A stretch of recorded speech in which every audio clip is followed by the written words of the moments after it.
Hello dear students, आज का हमारा टॉपिक है कंडीशंस ऑफ डिविजिबिलिटी, मतलब विभाज्यता के नियम, जो एग्जाम के पॉइंट ऑफ व्यू से बहुत ही इंपॉर्टेंट है। अगर आपको ये नियम आते हैं तो एक जो दूसरा स्टूडेंट है जिसको उसी क्वेश्चन को करने के लिए 5 से 10 मिनट लगेंगे, आप उनको चुटकियों में कर देंगे। तो सबसे पहले हम आज जो नियम करेंगे वो है 2 से। आपको कैसे पता लगेगा कि कोई संख्या जो है वो 2 से डिवाइड होगी? तो देखिए, बहुत ही आसान है, कोई दिक्कत ही नहीं है। आपको क्या देखना है कि क्या संख्या इवन नंबर है, सम संख्या है। तो कोई भी संख्या आपको पास, कोई भी इस तरह की संख्या आपके पास दे दी जाती है, तो आपने क्या देखना है भाई, इवन नंबर है संख्या, चाहे इतनी बड़ी हो, चाहे अगर जो है संख्या सम संख्या है तो संख्या 2 से भाग हो जाएगी। आप डायरेक्ट आंसर क्लिक कर सकते हैं। अब हम करेंगे 3 से विभाज्यता का नियम, जो बहुत ही आसान है। हमें करना क्या है, हमें देखना है कि अगर संख्या के जो अंक हैं उनका जो जोड़ है, योग है, अगर वो 3 के टेबल में आता है, 3 के पहाड़े में आता है, तो संख्या 3 से भाग हो जाएगी। If the sum of the digits is divisible by 3, then the number will be divisible by 3। अब हम देखते हैं इसको। अगर आपको कोई संख्या दे दी जाती है कि क्या ये संख्या 3 से भाग हो जाएगी, तो आप क्या करेंगे, आप इसका सम ऑफ डिजिट्स करेंगे, अंकों का जोड़ करेंगे। 3 जमा 1 जमा 3 जमा 2 कितना हो गया? 3 और 1 4, 4 और 3 7, 7 और 2 9। तो संख्या 3 से भाग हो जाती है। ठीक है, अब हम एक और एग्जांपल लेते हैं। आपको कोई इस तरह की संख्या दे दी जाती है, आपको पूछा जाता है कि क्या ये संख्या 3 से भाग हो जाएगी। तो आपको क्या करना है, आपको सिर्फ अंकों का जोड़ करना है। 3 और 6 9, 9 और 7 16, 16 और 7 16 और 2 18, 3 21, 21 और 6 27, 27 और 5 32। अगर आपको लगता है कि 32 से आपको ऐड करने में थोड़ा दिक्कत हो रही है, तो आप वहीं सम ऑफ डिजिट्स कर सकते हैं। 3 और 2 5, 5 और 6 11। तो इस तरह से भी आप कर सकते हैं। 11 3 के टेबल में नहीं आती है, तो ये संख्या 3 से भाग नहीं होगी। अब देखिए, हम इसमें एक और अंक ऐड कर देते हैं। अब देखते हैं कि क्या अब ये संख्या 3 से भाग हो जाएगी। 4 और 6 10, 10 5 15, 15 6 21, 21 2 21 3 24, 24 2 26, 26 7 26 7 33, यस 33 और 6 39 और 3 42। तो 42 का अंकों का जोड़ क्या होगा? जो आपके पास 42 आया ना, इसका सम। तो 42 को भी हम फर्दर 4 + 2 कर सकते हैं, जो 6 हो जाएगा। तो अगर आपको लगता है कि 42 या इससे बड़ा सम आ रहा है, तो आप उसके भी अंकों का जो जोड़ है वो कर सकते हैं, और अगर वो 3 के टेबल में आता है तो संख्या 3 से भाग हो जाएगी। कैसे जानेंगे कि कोई संख्या 4 से भाग होगी? तो बहुत ही आसान है। आप क्या देखेंगे, अगर संख्या के इकाई और दहाई के स्थान पर जो अंक है, अगर वो 4 के टेबल में आते हैं या वहां पे 00 हो, तो संख्या 4 से हमेशा ही भाग होगी। पहले हम 00 वाले देख लेते हैं। देखिए, क्या आपको लगता है ये सारी संख्याएं 4 से भाग हो जाती हैं? बिल्कुल हो जाती हैं। 50 को 4 से गुणा करेंगे 200 आ जाएगा, 25 को 4 से करेंगे 300 आ जाएगा, 75 को 4 से करेंगे 300 आ जाएगा, और 100 को 4 से करेंगे तो 400 आ जाएगा। उसके बाद है इकाई और दहाई के स्थान पे जो 2 अंक हैं वो 4 से भाग हो जाते हैं। ठीक है, तो हम सिर्फ इकाई और दहाई के स्थान पर जो 2 अंक हैं उनको देखेंगे। 48 है, 4 के टेबल में आता है, बिल्कुल हो जाएगा। 24 है, 4 के टेबल में आता है, हो जाएगा। ठीक है, और 20 है तो हो जाएगा। ठीक है, उसके बाद अगर हम इस तरह की कोई संख्या ले लेते हैं, कुछ बच्चों को लगेगा कि सर 96 तो 4 के टेबल में नहीं आता है। बिल्कुल, संख्या थोड़ी सी बड़ी है, लेकिन 4 का टेबल सिर्फ 40 तक ही नहीं है, उससे आगे भी वो वैसे का वैसे ही चलता रहता है, 44, 48, 52, 56, है ना। तो अगर ऐसी आपको दिक्कत आती है, संख्या थोड़ी सी बड़ी है, तो आप उसको भाग कर सकते हैं सेपरेटली, ठीक है। तो 4 2 जा 8, 1 6, 4 4 जा 16, तो संख्या आपकी 4 से भाग हो जाती है। तो आप बता सकते हैं कि ये संख्या 4 से डिवाइड हो जाएगी, ठीक है। अब आपको सिर्फ लास्ट के 2 डिजिट्स देखने हैं, ठीक है। इसके बाद संख्या बेशक इस तरह से कितनी भी बड़ी क्यों ना हो जाए, आपको टेंशन नहीं लेनी है भाई। आपको टेक्निक आती है, आपको मेथड आता है, आपको पता है कि हमें 4 से भाग होने के लिए सिर्फ इकाई और दहाई का अंक देखना है, वंस और टेंस प्लेस का जो नंबर है वही देखना है, ठीक है। अब हम जानते हैं कि हम कैसे चेक करेंगे कि कोई संख्या 5 से भाग हो जाएगी। बहुत ही आसान सा मेथड है, इतना आसान। आपको क्या देखना है कि इकाई का अंक अगर 0 या 5 है तो संख्या 5 से भाग हो जाएगी। अब हम 5 का टेबल देखते हैं, कैसे आता है। 5 1 5, 5 2 10, 5 3 15, 5 4 20, 5 5 25। अब हम देखते हैं कि इकाई का अंक क्या रहता है। अगर कोई संख्या 5 के टेबल में आती है तो उसका इकाई का अंक हमेशा क्या रहता है, 5 0 5 0 5 0, यही सीक्वेंस चलती रहेगी। तो संख्या चाहे कोई भी हो, आप बता सकते हैं कि ये संख्या 5 से भाग हो जाएगी, ठीक है। अभी भी हो जाएगी, अभी भी हो जाएगी, अभी भी हो जाएगी, अभी भी हो जाएगी, ठीक है। तो जहां तक हमें सिर्फ एक चीज को देखना है वो है इकाई का अंक। अगर इकाई के अंक के स्थान पर 0 या 5 है तो संख्या 5 से डेफिनेटली भाग होगी। तो बहुत ही आसान है। बात देखते हैं 6 से विभाज्यता का नियम। हम कैसे बताएंगे कि कोई संख्या 6 से भाग हो जाएगी या नहीं होगी। अरे भाई बहुत ही आसान मेथड है। आपने 2 और 3 से भाग का नियम आपने सीख लिया है।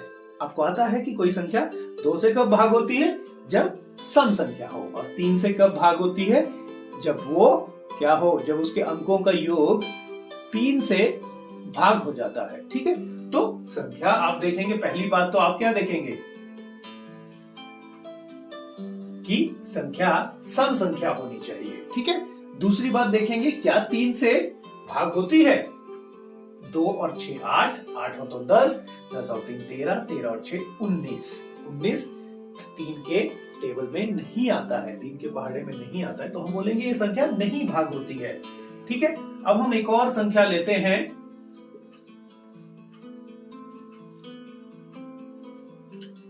क्या ये संख्या 3 से भाग होगी। 6 2 8, 8 से 14, 14 7 21, 21 और 8 29, 29 और 5 34, 34 3 के टेबल में आता है, नहीं आता, तो नहीं होगी। अगर हम इसमें यहां 2 और ऐड कर देते हैं तो इसका सम हो जाएगा 36, जो 3 के टेबल में आता है। 36 आपको थोड़ा बड़ा लग रहा है तो इसके भी अंकों का योग आप कर सकते हैं। 3 और 6 9 होते हैं, ठीक है। तो 9 3 के टेबल में आता है और आप बोल सकते हैं कि ये संख्या 3 से भाग हो जाएगी, लेकिन 6 से नहीं होगी। अब बताइए क्यों नहीं होगी, क्योंकि भैया संख्या क्या है, विषम संख्या है। वहीं अगर ये यहां से 2 उठा के हम यहां लगा दें तो संख्या क्या हो जाती है, सम हो जाती है। और सम संख्या है, संख्या के अंकों का योग 3 के टेबल में आता है, तो ये संख्या जो है 3 से भाग हो जाएगी, ठीक है। अगर कोई संख्या 2 और 3 से विभाज्यता की जो कंडीशंस हैं उनको फुलफिल करती है तो वो संख्या 6 से भाग हो जाएगी। आइए अब जानते हैं 7 से विभाज्यता का नियम। 7 से एक छोटा सा मेथड है। अगर कोई अंक 6 बार लगातार रिपीट हो रहा है तो वह संख्या 7 से विभाजित होगी। 6 बार, 12 बार, 18 बार हम देख लेते हैं। जैसे ये संख्या 7 से कंप्लीटली डिवाइड होगी, ये संख्या,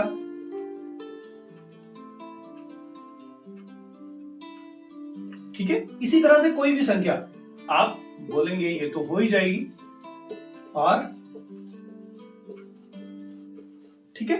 अगर कोई संख्या इसी तरह से 6 बार जो है अंकों की रिपीटेशन से बनी है, ठीक है, तो वो संख्या आपकी 7 से भाग होगी। आइए अब जानते हैं 8 से विभाज्यता का नियम।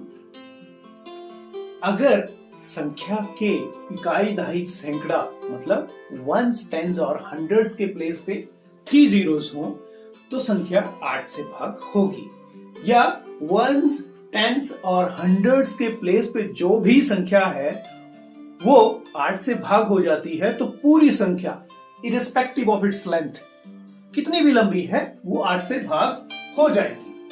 तो हम देखते हैं। अब देखिए ये संख्या हो जाएगी, डेफिनेटली हो जाएगी। अब इसको चेक कर लेते हैं, क्या ये संख्या 8 से भाग होगी? तो देखिए हम डायरेक्टली कर लेते हैं। 8 4 जा 32 और 8 4 जा 8 0, मतलब यहां 4 रिमाइंडर बच रहा है तो संख्या ये 8 से भाग नहीं होगी। ओके, इसको क्रॉस लगा देते हैं। ठीक है, अब आपको संख्या थोड़ी बड़ी दे दी जाती है डराने के लिए कि भैया जरा चेक करते हैं कि क्या बच्चों को पता है। तो हम देखेंगे 536, क्या ये संख्या, ये जो इकाई दहाई सैकड़ा के स्थान पे जो अंक हैं, क्या ये 8 से भाग हो जाएंगे? थोड़े बड़े हैं, कोई बात नहीं, हम भाग कर लेंगे। लेकिन हम देखिए कहां तक टेबल पढ़ेंगे, 8 6 तक पढ़ेंगे। ठीक है, 8 6 जा 48 और यहां पे आ गया 5 और यहां आ गया 0 और ये आ गया 46। ठीक है, तो 8 7 जा 56 होता है। तो हम बोल सकते हैं कि ये संख्या 8 से पूरा डिवाइड हो जाएगी, चाहे हम इसमें यहां कुछ और भी ऐड करते हैं। ठीक है, अब आपको संख्या की जो नंबर है उसकी लेंथ को नहीं देखना है, आपको सिर्फ वंस, टेंस और 100 प्लेस पे जो ये लास्ट 3 डिजिट है ये देखने हैं। अगर या तो 0 है या सिर्फ आप इनको भाग करेंगे, अगर ये भाग हो जाते हैं तो संख्या आपकी 8 से भाग हो जाएगी। जानेंगे कि वो संख्या 9 से भाग होती है या नहीं होती है। तो अगर आपने 3 का जो मेथड है वो सीख लिया है, 3 में हमने क्या किया था कि अगर संख्या के अंकों का योग 3 से भाग हो जाता है, 3 के टेबल में आता है, तो संख्या पूरी की पूरी 3 से भाग हो जाती है। वही सेम होगा कि संख्या के अंकों का योग यदि 9 से भाग हो जाता है, पूरी की पूरी संख्या 9 से भाग हो जाएगी। जान लेते हैं।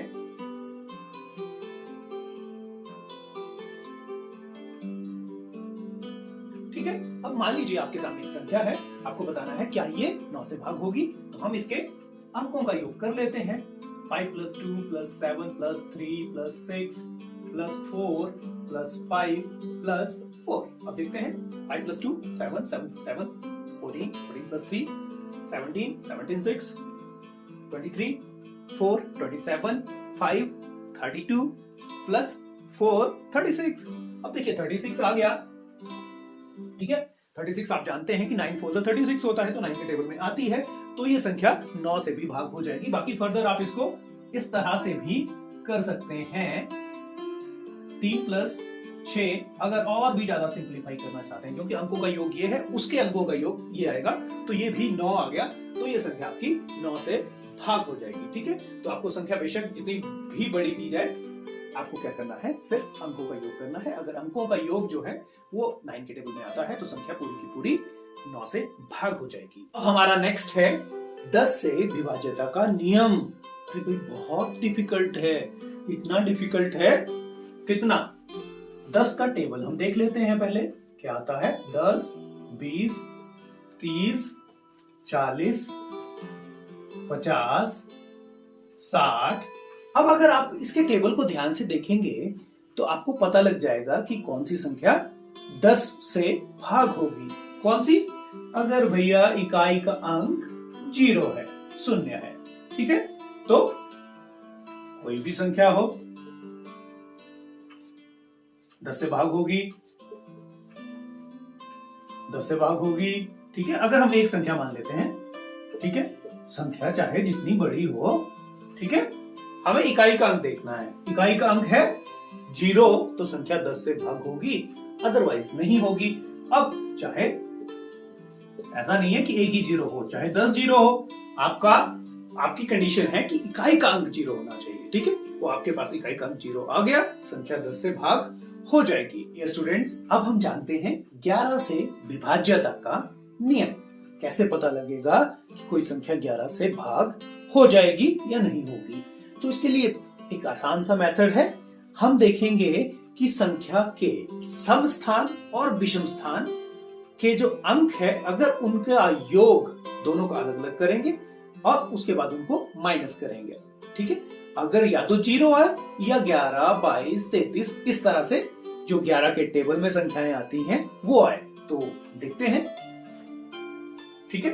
अब मान लीजिए हमारे पास ये एक संख्या है, हमें क्या देखना है, इसके सम स्थान और विषम स्थान। देखिए, सम स्थान कौन सा हुआ, दूसरा, चौथा, छठा, ठीक है। और विषम कौन सा हुआ, पहला, तीसरा, पांचवा, सातवां, ठीक है। तो ये सम स्थान हुए।